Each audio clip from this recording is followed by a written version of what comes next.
Jenna. She is from the state, and so I'm gonna let her introduce herself. I know she's down from the south, like Georgia, South Carolina. Hey, you got it in too. Okay, South Carolina, that's what I was thinking. Yep.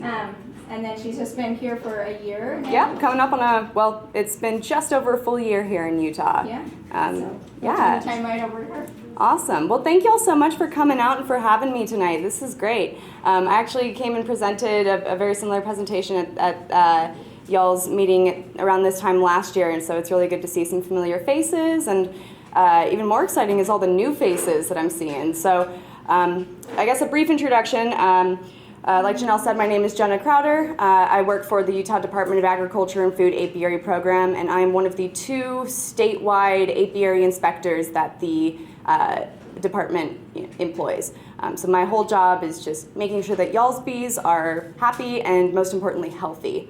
I am originally, most recently from South Carolina. I moved up here getting this job last year, so I've been with the department for just over a full year now. And a little bit of my credentials, because I know I'm pretty young. I have a bachelor's in science from Clemson University with a heavy emphasis in entomology. So I love bugs, I love insects, and bees are one of the more bill-paying insects that's out there. I am also, at my time at Clemson, I worked with honeybees since 2016. I used to work for a company that did pesticide testing on honeybees, so a lot of that job was specifically looking for disease states and looking to see if hives are diseased. So those skills really transferred very nicely into this position. Let's see, what I could go on, but we're pretty short on time already with all the technical difficulties, so I appreciate y'all's patience, and we'll jump right into it. So, Utah State and County Cooperative Apiary Program. The reason it's called the Cooperative Apiary Program is because many of the counties in Utah do have their own county inspector for honeybees. Now, Utah County is an unfortunate exception to that. So there's a big population of folks down here in Utah County. It's probably the second largest population of beekeepers that we have throughout the state, second only to Salt Lake City. But we do not have a county dedicated inspector for Utah County. If that's something that y'all are interested in making happen, it is in your legal rights to do so. All you need is to find a suitable candidate and get 5 signatures of support saying that we want this person to be the Utah County inspector. That goes up to my boss and then up the program. So that's just so y'all know. And then as I'm going through this presentation, I know it's a little small, so bear with me there. But if you have any questions, feel free to raise a hand as I'm speaking, and we'll make this as sort of conversational as we can. All right. Okay. So let's talk a little bit about just general Utah's beekeeping industry and community. In terms of honey production, Utah produces over 1 million pounds of honey per year, according to the USDA Agricultural Statistics Service. So looking at their numbers from last year, the average honey harvest was about 33 pounds of honey per hive, which is lower elsewhere in the country, but I think, as we all know, that can easily be attributed to drought conditions. But regardless, honey production is a very big industry here in Utah. Even larger of an industry is the pollination services that honeybees provide in the state of Utah. So honeybees that live here in Utah, they're responsible for pollinating, of course, the almonds in California often, but also locally fruit orchards really rely on pollination services, melon growers, cherries, alfalfa even, all rely on honeybee pollination to support those industries. And pollination itself is a very big business. So if we're thinking about a commercial scale here, really big operation, a lot of these operations will truck their hives down to California for almond pollination, sometimes up to Washington for apple pollination. And this is a fun little set of numbers here. So the average amount of hives that you can fit on a semi-load is around 400 hives. 408 will fit. As of 2022, the expected price per hive for almond pollination is $203 per per hive. So if an almond grower in California wants to have a full semi-load of hives down in their almond orchard, that is going to cost them around $82,000, and that's $82,000 in the beekeeper's pocket. So it's big business. We're talking real money here. And these almond orchards are huge, like enormous. So keeping honeybees healthy is definitely not only an environmental incentive, but an economic incentive here in the state as well. Utah has a very interesting history when it comes to the state's efforts to keep honeybees healthy. So it was actually one of the first states to have their own bee inspection program. In fact, this bee inspection program was implemented before Utah was even a state. It was while it was still a territory. So back in the pioneer days, bee diseases were very common in Utah's beehives, and there are numerous records of pioneers saying, "Oh, we can't keep our bees alive here. It must be because it's a desert or something."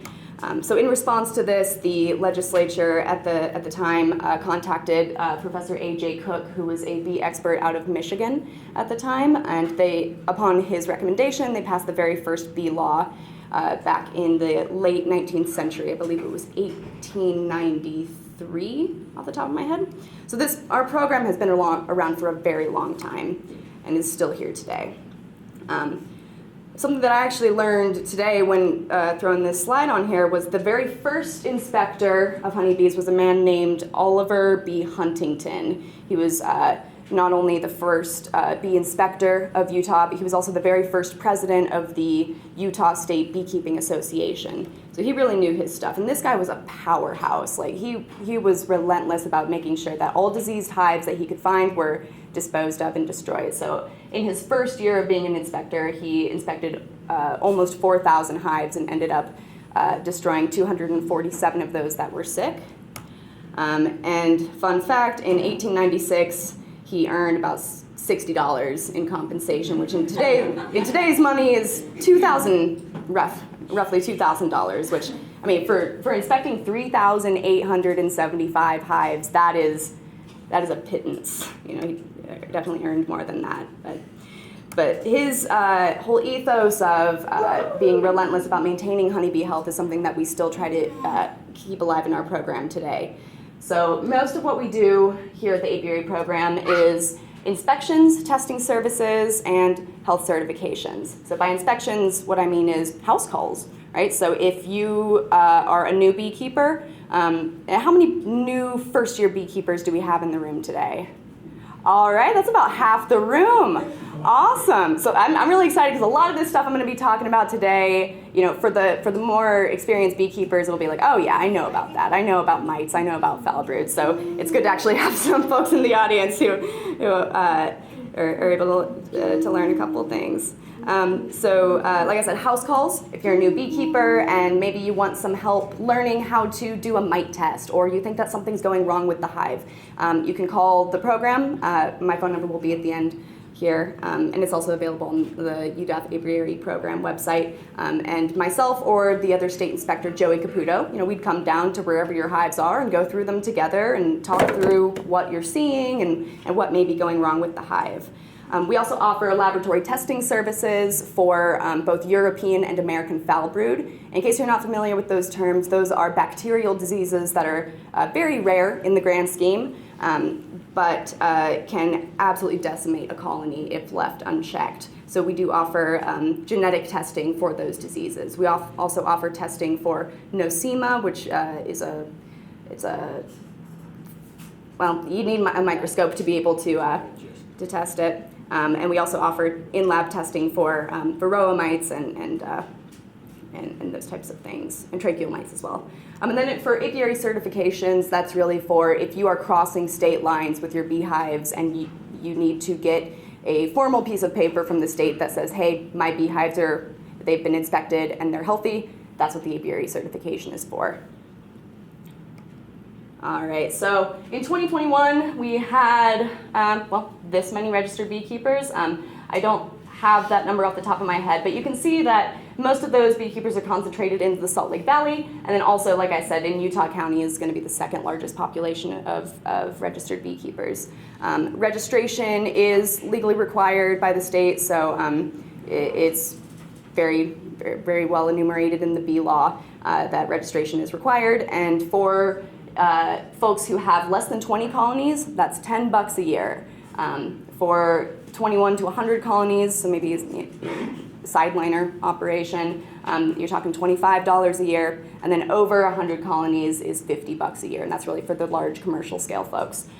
So what these fees pay for is essentially my salary, Joey's salary, who is the other bee inspector, and they also cover the cost of testing services. So if you're a registered beekeeper, all of those genetic testing services that I mentioned before are free, inspections are free, health certificates are free, and you really do get your money's worth out of it. So a bit about registration.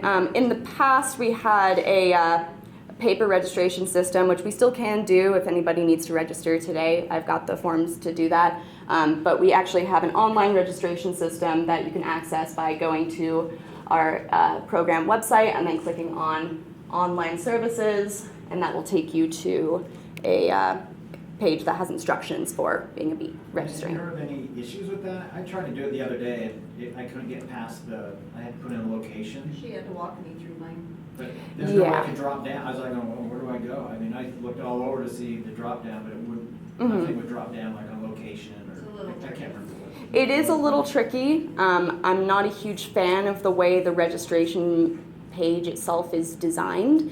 And we have had some issues with it in the past. So, I mean, the full disclaimer is that the department is going through this massive overhaul of all licenses and registrations and transferring things over to a new database, and it's a very ongoing process.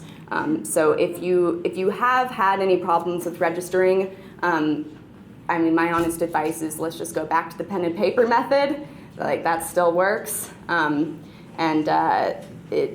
It might not be processed as quickly as a working online registration would be, but it'll get the job done.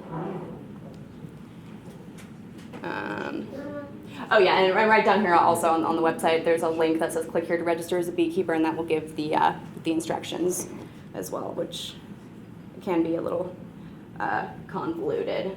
See, it's a long set of instructions. I did not design this. But yeah, if you have any issues with registration, the best person to contact would be Rhonda Overman. She's our registration and licensing specialist, and her number is listed on this webpage as well. She is really kind. Yeah. Oh yeah, she She understands the problem. Oh yeah, because she has to deal with it on the back end too, so she knows. Yep, she's good help. Yeah, she knows her stuff. Okay, so how would you actually go about requesting an inspection? You could do a couple of things. The first thing would be to contact just the lab, and this is like a mass email address that goes out to me, my boss, Joey Caputo, and our lab tech, Sarah Schultes. So if you send an email to that address and just say, hey, I'm a registered beekeeper located in X city, maybe located in Provo or something, I'd like to schedule an inspection, then that will definitely get handled. You can also contact myself or Joey Caputo directly. I'll leave this slide up just for a few extra seconds in case anybody needs to take a picture of that. But Jen, are they going to be mailing out like in years past, they mailed out a card to say, I'm going to be, yes. Jen is going to be in Utah County these dates if you want to schedule a time with her then. Yes, so we've already sent out those for this year. I've got some extra copies of that up here. You didn't get one? I didn't get one either. I got one. I didn't get one. See, this is what I mean about this transferring of the registration system. Like, it bugs me to no end. Well, I'll take a picture of your card. Yeah, I've got a ton of copies of this, so you can just take the card and hang it up on your fridge, whatever you need to do. So that does bring up the point that if you, for some reason, if you know you're a registered beekeeper and you did not receive this postcard in the mail, that can be chalked up to two different issues. One is just the general, I don't know what goes on in the back end of our registration system, and maybe the mailing list that we used was wrong. The other possible issue there is that $10 fee that I mentioned, that is a yearly recurring fee. So you do need to renew your registration annually. So it could be a case where maybe you renewed your registration like the week after we sent out the postcards or something like that. But yeah, regardless though, probably the best way to contact somebody is going to be through that UDAF INSEX email address. And if it's an urgent issue, definitely call myself or Joey. Oh, and the other thing is, if you suspect you have foul brood, for example, you can also submit a sample through the mail for laboratory testing. We have a form on the website for sample submission. It just asks for the apiary location and a description of the symptoms that you've seen. And what you would do is take like a Q-tip and then just stick that in a couple of brood cells, put that in a sealed Ziploc bag, and then put that in an envelope and then just mail it off to the address that's listed on the top of that form. And that will also make its way to the lab. Okay. So that's most of the admin-related stuff done. So now let's talk about some actual exciting stuff, which is honeybees and honeybee health. So this is kind of out of date, but it still gives a good picture of what the average colony loss looks like for the United States as a whole. So this data is taken from the Bee Informed Partnerships open data for all of the United States. They do, I'll talk about this later, but the Bee Informed Partnership does a massive nationwide survey of apiaries, again, throughout the nation, looking for various health issues and also recording colony losses. So that survey is how they got these data. You can see that Utah compared to, let's compare it to New Mexico. We're doing better than New Mexico in terms of colony loss here. We're doing better than, is that Minnesota? I can never get the M ones straight, but we're doing better than Minnesota. We're doing better than Washington in terms of colony losses. So as of 2019-2020, again, keeping in mind this is a bit out of date, the average colony losses in Utah were hovering around 50%. And what causes those colony losses? Well, the rule of thumb is that there are really 4 Ps to honeybee health problems. It's parasites, pathogens, pesticides, and poor nutrition. And this, when you have a multi-pronged issue like this, it can be really difficult to solve it in one go. So we try to tackle things, one step at a time and do what we can with the issues that are actionable. Something that I want to touch on briefly, because most of this presentation is going to focus on varroa mites, but something I wanted to touch on is these bacterial disorders that I had mentioned earlier. So this is European and American foul brood. So both of these are bacterial diseases that infect honeybee brood, but they differ in a couple of different ways. European foul brood is a milder disease. It's treatable with antibiotics. Yeah. And European foul brood, like I said, it's treatable with antibiotics, which you would need to get through a veterinarian. And oftentimes it's referred to as a stress disease. A lot of cases of European foul brood can clear up on their own if the bees have adequate nutrition and don't have a high mite load or other hive stressors. But once you start introducing those other stressors, that's when it can really cause serious damage to the hive. So things to look out for both of these diseases are going to be pretty similar. So the big one is spotty brood pattern. So if you imagine a beautiful frame of brood with the rainbow on the outside of nectar and pollen, and then that chunky chunk of brood in the middle. Imagine if you just took a shotgun to that and blasted a couple holes, well, more than a couple holes in that brood pattern. That's what we call a spotty brood pattern. Some other characteristic symptoms of European foul brood are that it has a very distinctive odor, almost ammonia-like, and the uncapped larvae that you can see here, they start to turn kind of brown, kind of yellowed, and if the disease progresses enough, you can actually see their tracheal system, and those are those little white lines that are in this larva here.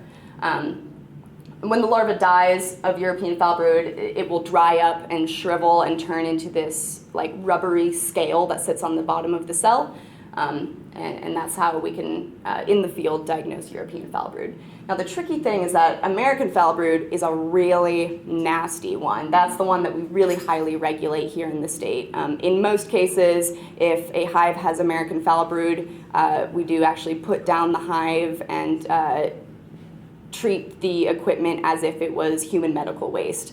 So, a lot of states will burn American foul brood hives, but since there's such big fire risk here in Utah, we just take it over to the landfill and treat it as hazardous medical waste, essentially.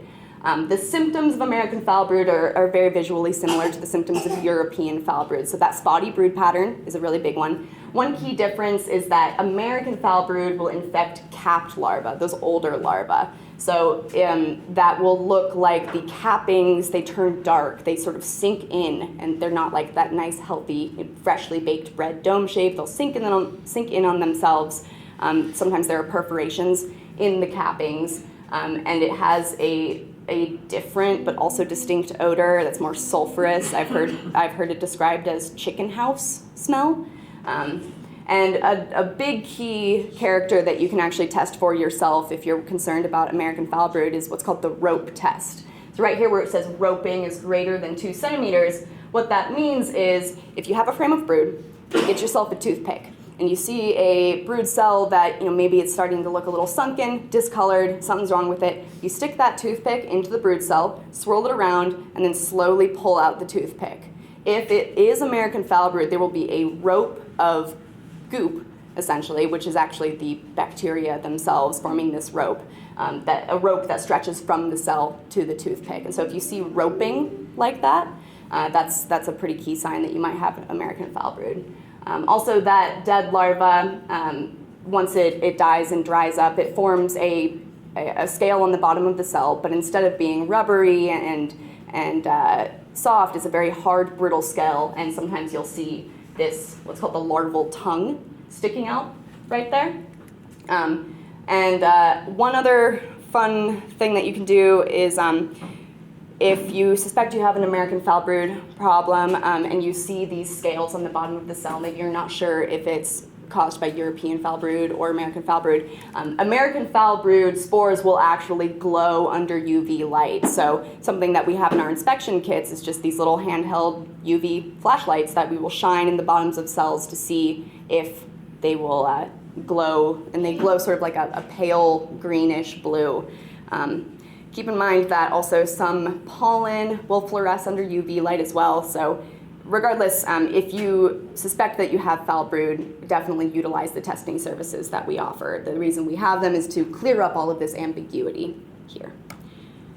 Last year, we got a mailer from you guys saying that there was American foul brood found in American Forker because we were within a 3-mile radius. We got a notification to check our hives. Yes. Yeah, so thank you for reminding me about that. That's another really great thing about being registered. Since we have your apiary location on file, we are able to, if we detect American foul brood, we will send out a letter to all of the registered beekeepers within a 2 or 3 mile radius. I believe it's actually a 2-mile radius. And we will just say, hey, we found American foul brood in a location that's within 2 miles of your apiary. We highly recommend that you go out, perform an inspection, check for those symptoms of American foul brood, and if you have any concerns, then, contact one of the apiary inspectors listed below.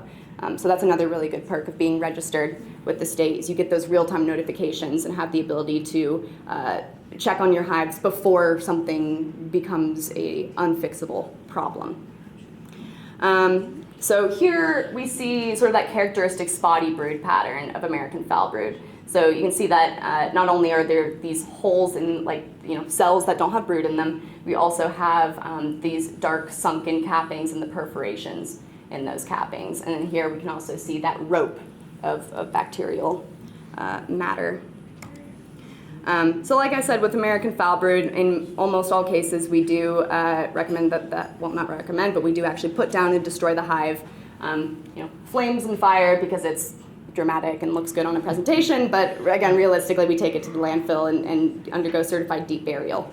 Now, if it's a larger commercial scale operation that is a colony that's graded for pollination services, there is the option of antibiotic treatment for American foul brood. Now, the one caveat there is that American foul brood is not cured by antibiotics. They just suppress the symptoms. So as soon as you stop delivering that antibiotic treatment, that American foul brood symptom is going to flare right back up again. You're going to start having dead brood, and it will eventually lead to the loss of the entire colony. Didn't BYU create a phage that worked really well with that? Yes, yeah. So let's talk a bit about the phage therapy. This was before my time when I came on at the department, but what was explained to me is that it works and it's undergoing red tape. It's stuck in red tape right now. My understanding is that the company that made and actually patented this phage therapy treatment is a very small, like, startup type company, and they just don't have the financial resources to really push through the FDA's requirements for approving it as a treatment. So right now the phage therapy is on hold. It's not approved by the FDA, therefore not approved by the state. But I am keeping a very close eye on that project and waiting for it to be approved. I think the name they call that was Brood Safe. Yes. I actually I printed the article of the doctor that did that study. Mm-hmm. And you're right, it was sold to a pharma company, Mm-hmm. and it is high centered and red tape. Yeah. And it was available for a little while. Several people bought Yes. a lot. Mhm. I've seen about two things that were off the market. Yeah. Yeah, which is frustrating just to know that it's caught up in red tape like that. The solution's there, but not available. Mm-hmm. Very frustrating. Did you have a question? Yeah, these two right here, you have to have a prescription to buy them. Yes, you do. Yeah, so you'd have to go through a veterinarian for that. And we do have a list of veterinarians on the apiary program website that have indicated that they're willing to work with beekeepers.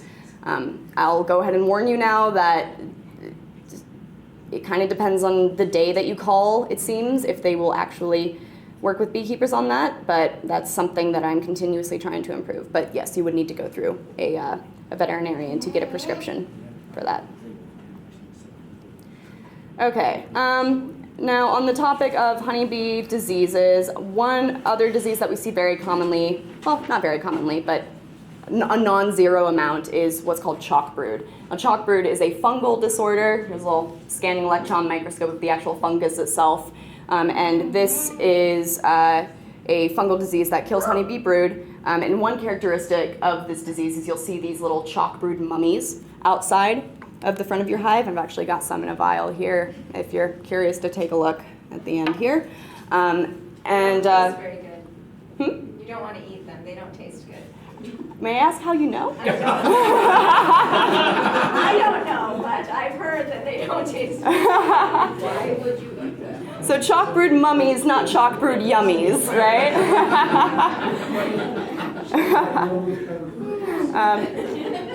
Yeah, so chalk brood, it's a relatively minor disorder, but it is something that we see, especially in areas where there's really high snow melt come the spring. So since it's a fungal disorder, it's commonly associated with really high moisture. So as the snow melts in the spring and that warm air is rising up through the hive, if it's in a non-well ventilated area, that could lead to some chalk brood problems. But it's a really easy fix, well, relatively easy. You don't need to go through a vet, you just need to get a new queen. Or in some way interrupt the brood cycle so that there's no more larvae for that fungus to host on.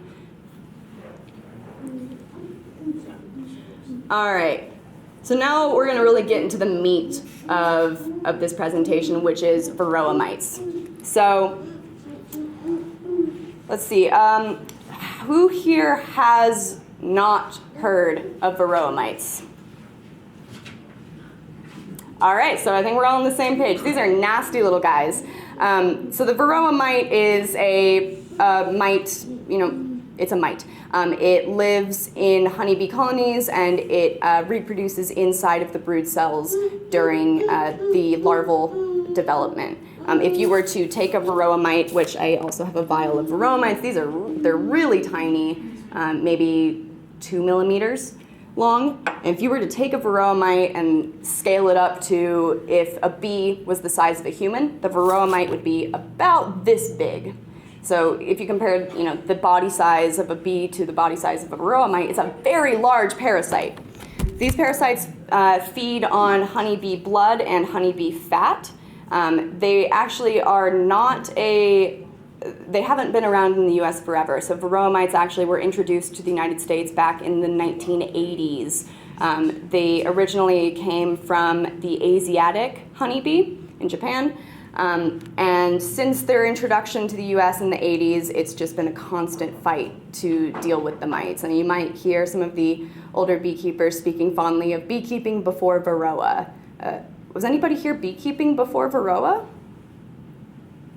I was hoping to get some good tales of old times.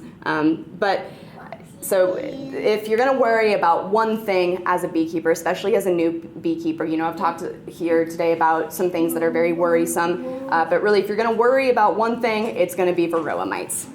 So they are widespread, and here's a little look at, again, that reproductive biology. So the adult mites will hang out on a worker bee for a while. The female mite will go into a brood cell. She'll mate in there, actually.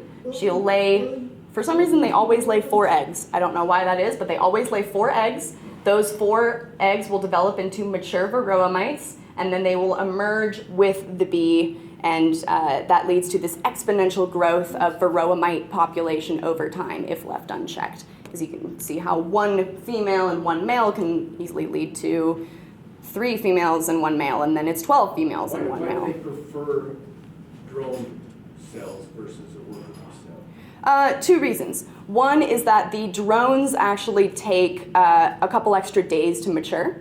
So it gives the mites a couple extra days to reproduce and develop inside of the brood cell. And also the drone brood has much more fat body on it. So it's just a juicier host for the mite to be on. That's a question on that. How do they know that it's a drone brood? Is there a scent that comes off of it? That's a really good question. I don't know the answer to that definitively. My educated guess is that it is a scent-related thing, that it's a pheromone-related thing. It could also be related to the fact that drone brood cells are a little bit larger than normal worker cells, so maybe the mites can, I don't know how they would be able to see that from their perspective of being so small, but... Take it out of the measure tape. Yeah, but yeah, I don't know. It's an interesting question. It is an interesting question. Okay, so how? Yeah. Well, some people do put a drone foundation in. Yes. Draw the mites to the drone, and they freeze it, and then freeze it. Mm-hmm. And then give it to the chickens as a snack. Yeah, and you'll see those drone brood frames. They're typically like bright green, and they have the larger cells on them to encourage the bees to put drone brood on here and not just willy-nilly. So this, let's see, can I get over to, oh no, get back. I don't know if this one's gonna work. Oh. Okay, I was really excited to show y'all this video. How do I escape on here? Is it Upper left corner. upper?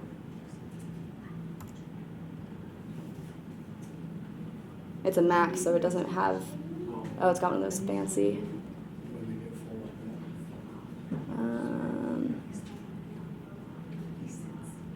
Oh no, why won't you play? Oh. Get it? No. Can I open Google Chrome? Yeah. New tab.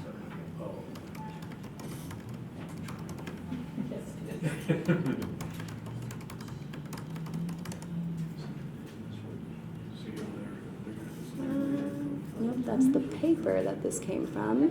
Where is the actual video of this guy? Go over here and click on videos. Okay.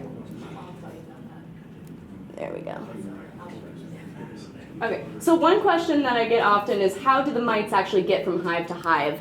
And there's two main ways. One is through typical robbing behavior. So if there's a hive that's really weak and struggling, that hive is susceptible to bees from stronger hives coming in and robbing out resources. While those strong bees are robbing resources, they may also be giving a free ride to varroa mites. And that's the typical method of transmission from hive to hive.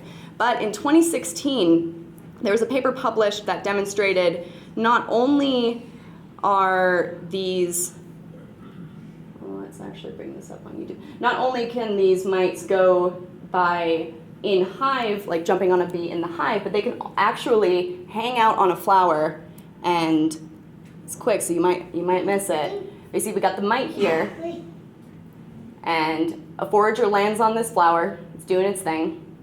The mite just immediately jumps on, burrows right into that abdomen there. So that is, I think that's just one of the most interesting things that has been discovered about varroa mites lately. So this could be why in some recent studies there have been documented cases of varroa mites infesting bumblebee colonies, and deformed wing virus, which is a virus that's transmitted by varroa mites. Deformed wing virus has actually recently shown up in paper wasps, of all things. So this could be why we're seeing those patterns happen. Treat your flowers with? I mean, it's just one of those things. Like, how oxalic acid would be. you just blast the whole garden with oxalic acid. Where's my start from this slide? It's all different. It is all different. Don't you love Max? No. Not a fan of Apple, I'll be honest. All right. So anyway, I just thought that was a fun little sidebar there.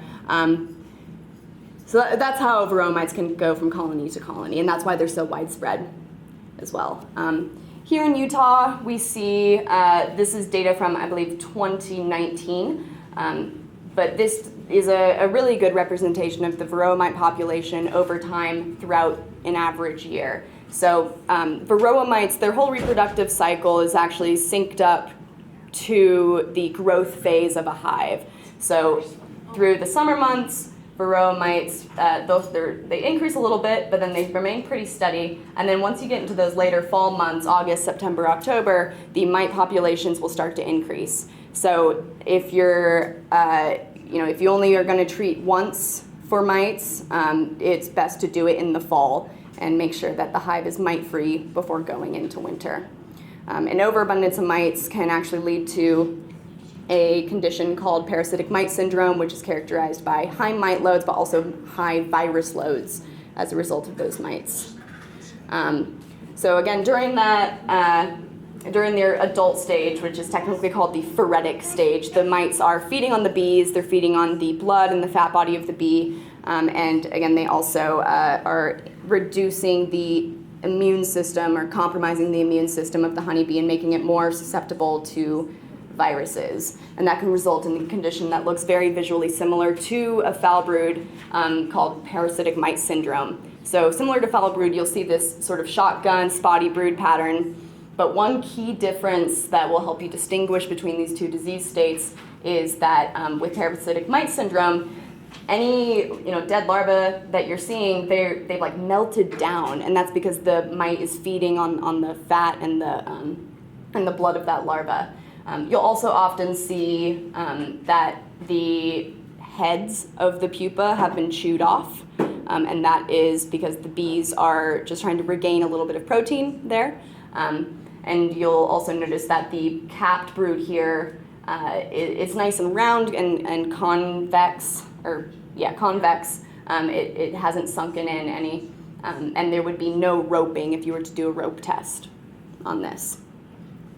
Again, a high mite load can lead to high virus load, which, for example, one very notable virus is deformed wing virus. It does what it says on the tin. It deforms the wings of the bees so that by the time they emerge as adults, those wing muscles, not only are the wing muscles underdeveloped, but the wings themselves are twisted and completely unable to work.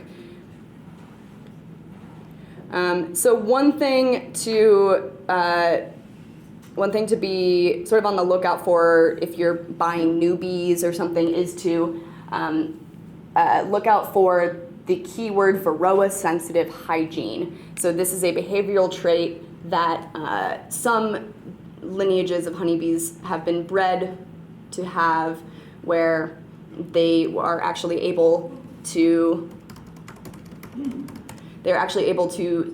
detect if a hive is inside of a capped brood cell, and they will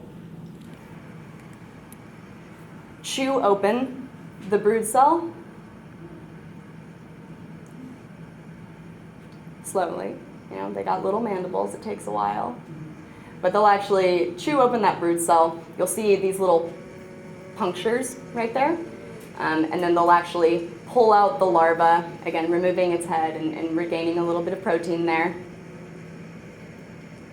And they are able to actually remove the larva that has the mite. But the trick there is that that's still a very alive mite, right? And there it goes. But Varroa sensitive hygiene can be a very beneficial thing to have in your bees. So which types of bees have that? There are a couple different lineages that have them. Off the top of my head, some, for lack of a better word, brands of bees are the, let's see, there's the Hilo mite biters, which were bred in Hawaii. There's I think the Pennsylvania mite biters, which were bred in Pennsylvania. And Russian bees also tend to have a greater level of Varroa sensitive hygiene just baked into their biology.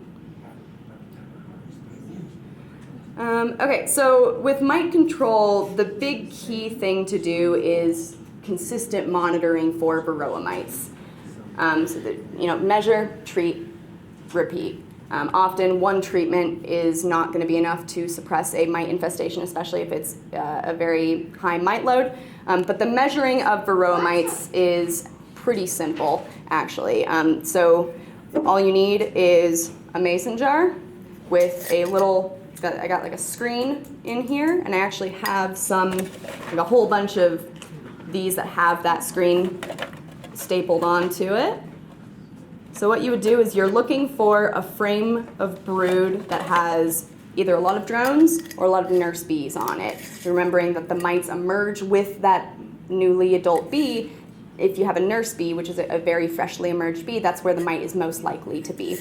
So what you would do is you would find that frame of brood with all the nurse bees and all the drones on it, shake those bees off into a container of some sort, measure out a half cup of bees, put it in your jar, close the lid, and then either using powdered sugar, which keeps the bees alive, or 90% isopropyl alcohol, which kills the bees but is a little bit more foolproof of a method.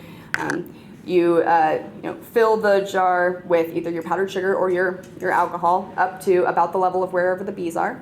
And then with powdered sugar, you would roll that sugar around, and with alcohol, you just swirl it. Either way, the mites are going to get dislodged, and then with another container, maybe like a paper plate, or we use like plastic wash bins to do our mite checks at the department, you would just shake out the whole jar. The screen is the right size so that the bees are going to stay in here, and all the mites are going to fall right out. And that way you'll be able to calculate for my half cup of bees, which is about, by volume, 300 bees, how many mites do I see, and what does that equal in a percentage mite load. So however many mites you see, oh man, I'm bad at basic math. Let me actually check that calculation. Yeah, however many mites you see divided by 300 times 100, and that's your mite load. Now the recommended the recommended threshold for when do I treat, when do I actually treat if I see mites, is going to be when you see 6 or more mites in that mite check. So that is a 2% mite threshold. And you can treat below. If you see 4 mites, you could treat. If you see no mites, avoid treatment because you don't want to be stressing out the bees for no reason, and you also don't want to be just throwing chemicals in a hive and potentially in the long term the mites developing resistance to whatever chemical you're using. So in terms of how often do you monitor, and this sort of empty monitoring chart, I actually just took a screenshot of the back of this pamphlet. So this is a really handy way to keep track of your varroa mites over time. During those summer months, checking once a month is going to be good, and then once it hits August into October, you're going to want to check twice a month, because remembering that those mite loads are going to increase as we get into the fall. So let's say that you've done a mite check and you've got 12 mites in the mite check. It's definitely time for treatment. Now there is a whole world of varroa mite treatments out there, and each of them have their pros and cons. So one thing that I really strongly recommend that new beekeepers check out is this Honeybee Health Coalition Varroa Management Decision Tool. So this is an online tool that will, actually I can pull it up real quick and demonstrate. But what's really cool about it is that it goes through and asks you a whole bunch of questions like, what's the growth phase of the hive? What treatment options do you want? Are you just thinking organic, or are you open to synthetic acaricides as well? But it's a very handy online tool to sort of weed through what options might be best given your situation. So let's do sort of an example here. And that's on your website? So this is on the Honeybee Health Coalition website. We actually do have a link to it on our website as well. So it'll say click here to begin. So after sampling, do your varroa mite thresholds exceed the treatment threshold? Let's say in this hypothetical that we saw 12 mites, which is above that 2% threshold. So yes. Are you open to synthetic treatments, or do you prefer a naturally derived treatment? For this case, I'll say yes, I'm open to both. Is brood present? Let's say no, there's no brood present. And do you have honey supers on? For this one, I'll say yes, I do have honey supers. Now, we are in the month of June right now, which is sort of in the middle of increasing population and peak population. So for safety, I'll just say increasing population. And then it will recommend either MiteAway Quick Strips or Formic Pro. And one thing that I really like about this tool is that it actually tells you, hey, these two options, they're temperature sensitive, which they are. So here in Utah, with the summers we have, if this were my real hive and my real situation, and I look at this, I know that both of these options cannot be applied if the temperature is above 85 degrees Fahrenheit. So I'm just gonna completely disregard these recommendations, but it also shows me, the other options that are out there. So HopGuard is one that I often recommend because you don't have to remove honey supers. It's great for top bar hives for that reason. And it's a relatively new treatment, so there's very little resistance documented. And it is, it works, There's no temperature restrictions or anything like that. And then you can say, maybe I don't want to use HopGuard, what about Apivar? And then it'll give you the breakdown of Apivar and all the pros and cons involved with it. So this is a really handy tool, especially for new beekeepers. If you need to pick out a treatment and you don't know which one to choose, this is going to be your lifeline here. One other resource or tool that I'll mention really quickly is this document right here, which I think I have 10 copies of this on me right now, but this is available online for free. And this is a very thorough breakdown of mite management, how to check for mites, how to treat for mites, and it's made by the same folks who made that online decision tool, and it is a really fantastic resource. So if you're struggling with mite management, this is going to be the key to success. And this is the Tools for Varroa Management by the Honeybee Health Coalition. So, we talked a lot about a whole bunch of different diseases here today, so I'll just give you a little background of what is the most common and what we actually see in the state. So this is a graph from our 2021 insect report, which this report also breaks down some of the other bug-related things that the program does. But in 2021, this is what we saw. So Of all the hives that the department and the county inspectors inspected, 5% of those hives had parasitic mite syndrome, which is very much higher than any of the other disease states that we saw. So 5% with parasitic mite syndrome. 2.6% of hives had European foul brood. 1.4% of hives had American foul brood, and 1.9% of hives had chalk brood. So, I know that, especially as a new beekeeper, it can be really intimidating to think like, oh, I gotta look out for all these different things and which is gonna be the one that takes down my hive. But if it's some peace of mind, these are very rare conditions, the foul brood especially. And if you're ever in doubt, you can always call one of the inspectors or submit a sample to the lab for testing. The last thing that I'll briefly mention here is sort of a plug for that National Honeybee Health Survey. So this is the survey that resulted in that big map that we saw at the very beginning of this presentation. And this is, again, a nationwide effort to get a feel for what does honeybee health look like across the United States over time. They screen for varroa mites, and they also screen for what's called the Tropale laps mite, which is this little guy here. We have not found any of this mite in the United States, but they screen for it just to be sure. And so that, as apiary inspectors and as beekeepers, we can all know the instant that this mite shows up in the United States. They also screen for invasive genetics. They also screen for nosema, viruses, foul brood. In a portion of the surveys, there is pesticide testing as well. So this is a very cool, it's a cool data source, and all of these data are open to the public.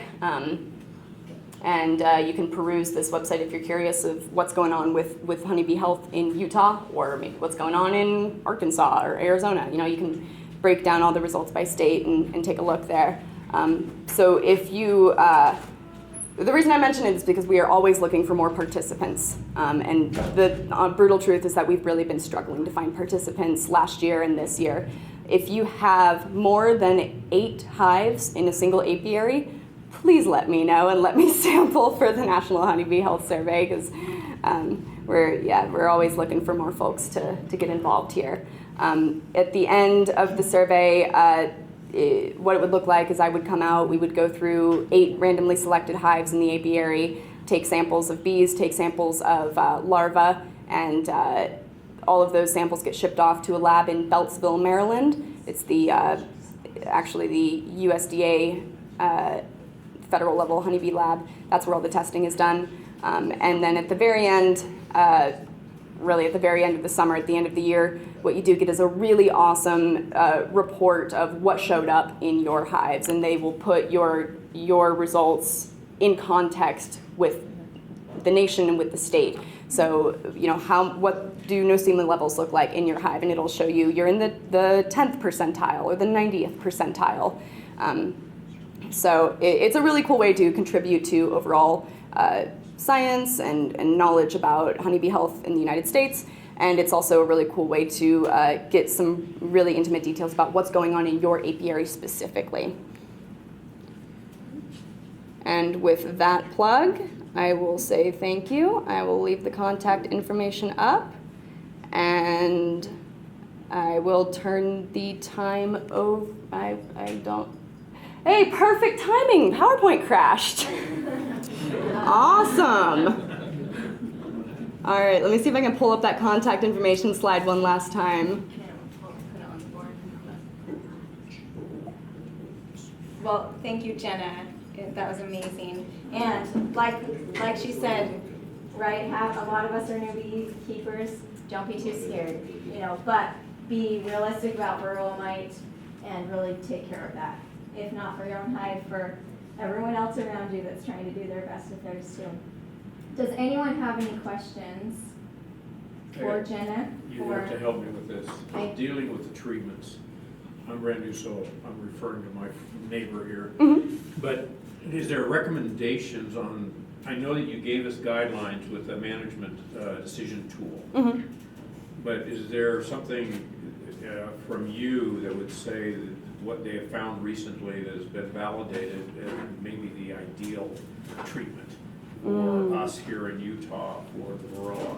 Mm-hmm. We were talking recently about the Swiss Swiss The Pulse, oxalic, the Swedish, the towel, the Swedish, Swedish. Swedish towel. Mm-hmm. Just your thoughts on these things. Yeah, so, I mean, that's a tough question to answer, mostly because it's so dependent on your personal situation, and it's dependent on so many things. I'd say as a general rule of thumb, I'm not going to give any specific treatment, like brand name treatment recommendations, because the honest truth is that it doesn't really matter which treatment you use, as long as you are treating and as long as you are treating with maybe two different things alternating. So you're rotating your treatments out. The last thing that you want to do is to be constantly using, let's say, the quick strips year after year after year after year. What that does is it's exposing the mites to that chemical for a very long period of time, and eventually those mites are going to develop resistance to that chemical. So if you are, it's tough because if I say one brand name treatment, then everybody uses that brand name treatment, and then all of a sudden resistance pops up to it. Really, I think the best thing is to pick two treatments that work for you. Maybe they're both organic. Maybe they're just both the cheapest option, whatever works for you, and then rotate between those two treatments whenever you're treating. The other thing to be aware of is with the formic acid and with the quick strips, be very careful about using those in the summer because they do have that temperature restriction on it. You really don't want to have those in the hive when the temperature gets hot. It will kill the bees in addition to the mites. Well, another question then. On that, when you gave an example with that decision tool, you went with the chemical side. Yes. And they had an organic side also. Mm-hmm. Any thoughts on the comparison of the two types of treatments, if there's any advantage in any way? One advantage about using the organics as opposed to synthetic chemicals is most organic options you can leave the honey supers on. So that's a bonus. You don't have to remove the honey super. You don't have to worry about storing the honey frames while you're treating. There is some tentative evidence that there are certain interactions between mite treatments and fungicides that are applied to seeds. So like if your hives are in a rural area where there's farmland all around, there could be some fungicides on those seeds, which actually gets into the nectar of the flowers. And there's some preliminary evidence that amitraz, which is the active ingredient in Apivar, actually can interact with those fungicides and cause queen sterility. So if you are in a more rural agricultural area, it might be best to prefer organic options as opposed to synthetics. Sorry, I hope that was some answer. Jen, is oxalic acid considered an organic? Yes, it is. Okay. Yes, and one thing about oxalic acid, it was actually very recently changed. Last year, oxalic acid is now officially okay to use with honey supers on. Yeah. Mites develop a resistance to oxalic acid? They can, like they can develop resistance to anything. I haven't seen any recent evidence that they have yet, but they definitely can, which is why I would, be careful when if you're using the Swedish sponge method or the oxalic acid soaked towels, just be very careful. The first thing there is, technically it's not approved, so, all that. So I can't give any official recommendations about the Swedish sponges. But, I'm not going to rat you out if I see them in your hives. They're your hives. And if it works, it works. But if everybody is now using oxalic acid Swedish sponges and they stay in the hive for a pretty long time, and it's this constant low-grade exposure of oxalic acid for the mites, that could lead to resistance in the long term. And that's the purpose of testing your hives? Yes, exactly. Terry, did you have a question? Same question. Okay. Does anybody use Salvation Salve? Use what? Salvation Salve?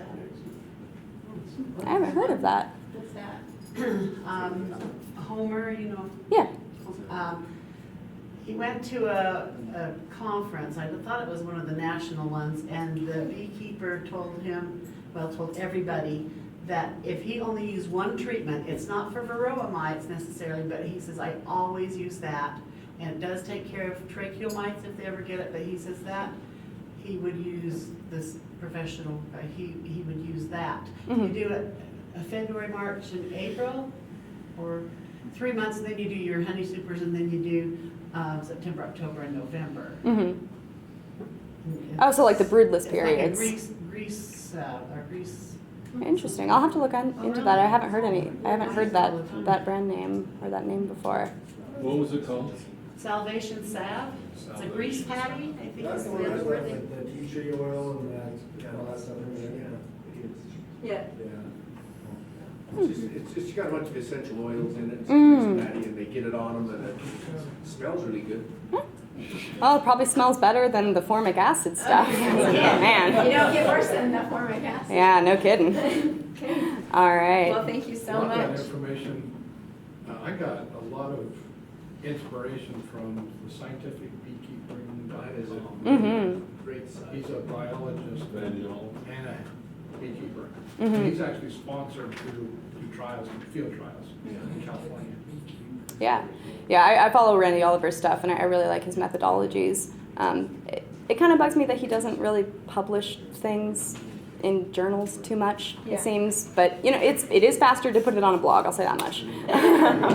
So, yeah, I've got some freebies up here if anybody wants to grab some. We've got some of those varroa mite screens to go in the mason jars, along with instructions on how to do a mite check.